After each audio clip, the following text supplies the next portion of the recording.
Hello all of you. Welcome to our new video on Microsoft Excel. Today we are going to see a new function which is known as degrees function in Excel.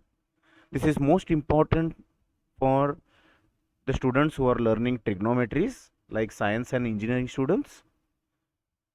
So we know that there is radian and degree. These two are the measurement angles. So let's see how to convert this.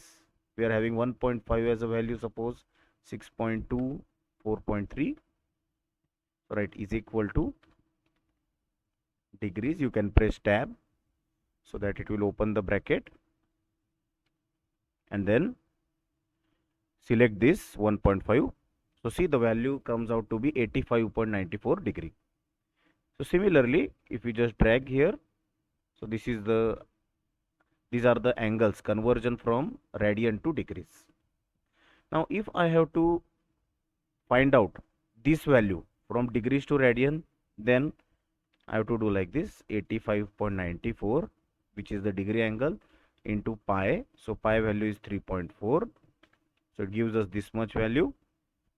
So 269.85 divided by 180. So you can see 1.499, which is equivalent to, if you do like this, you will get 1.5. So in this way we can use the degrees function in order to calculate the value in degrees from radians. Thank you all of you.